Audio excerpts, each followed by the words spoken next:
Hi, I'm Lalita and from Let's Speak English, and in this video I'm going to give you some expressions that you could use to talk about when you do not have money or enough of it. In an earlier video I had described some of the expressions and phrases that you could use to express when you have lots of money. Well, we did have a lot of fun discussing those expressions, didn't we? But don't worry, you still are going to love these expressions and phrases too. They're just going to help you talk about lack of money, and they are really useful for when you need to explain that you really cannot afford something. And you know, for most of us, that's a reality, right? That's life. So the first expression to start with is to be short on cash.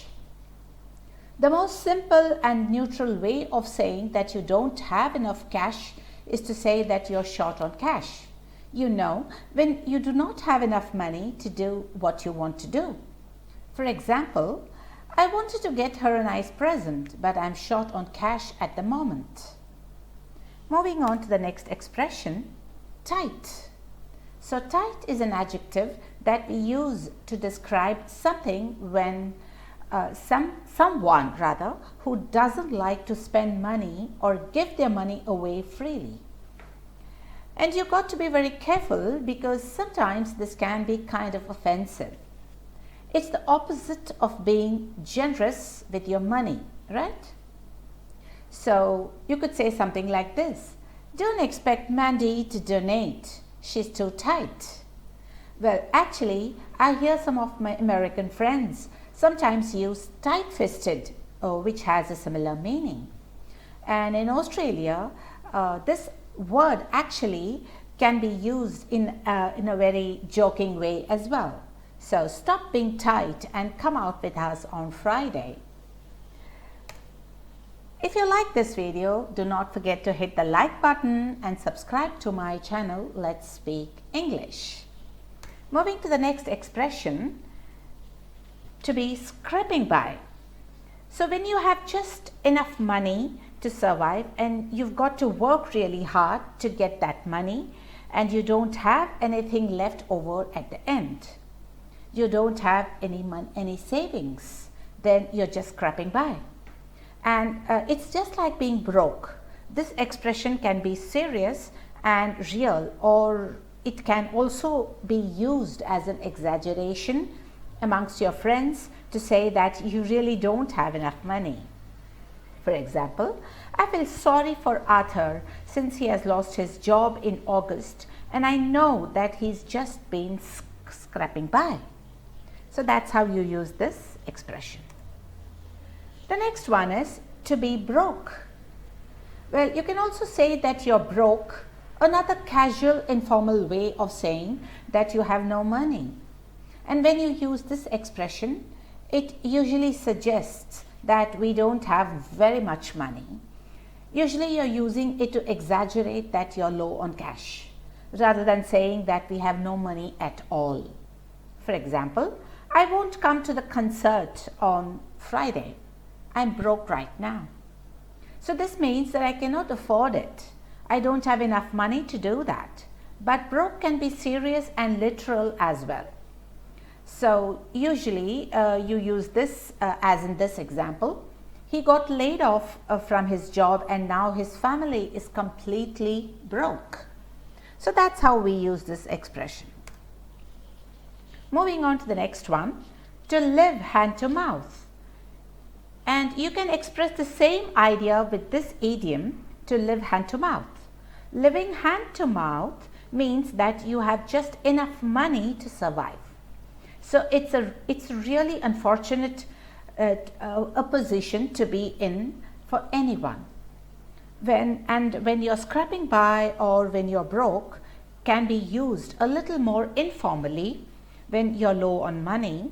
Living hand to mouth is almost always seriously used really.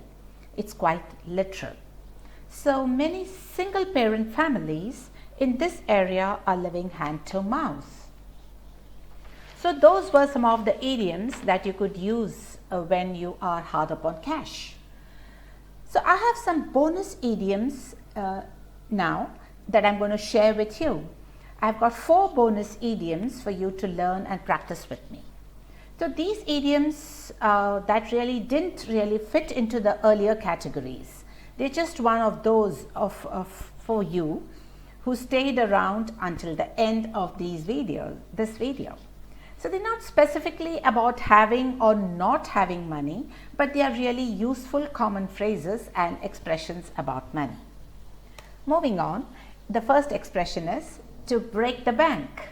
The first one is to break the bank, and it's used to say that something costs too much and or you use all your money for something.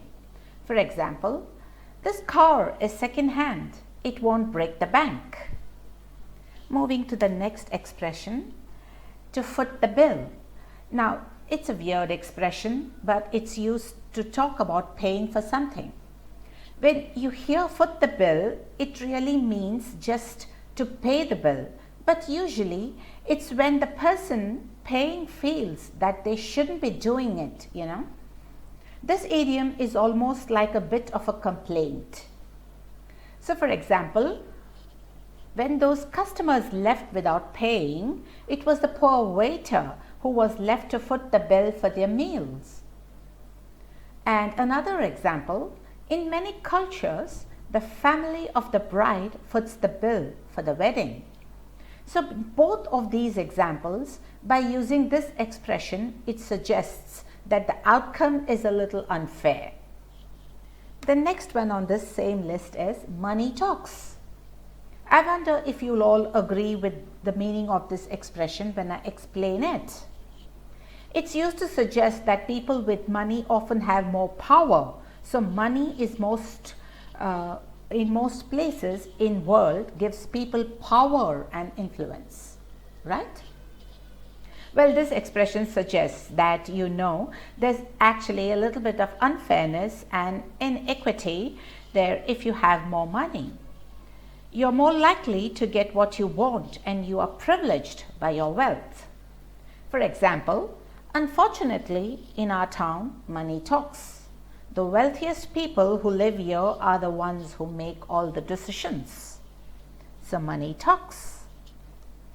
And the last one in this list is money can't buy you happiness. So you may have heard of this one, and maybe there's a version of it in your own language. Please share it down in the comments if you have one. Of course, we use money to buy things, right? But we can't buy happiness. This expression is often used to counter the argument that money can get you everything that you want. It suggests that just because you have money doesn't mean that you're happy. So this expression is often used to comment or reflect on things that matter most in life. So what do you think? Can money buy happiness? If not, what gets you more happiness? I'm really curious to know. So do not forget to share that in the comments below. And do not also forget to hit the like button and subscribe to my channel, Let's Speak English.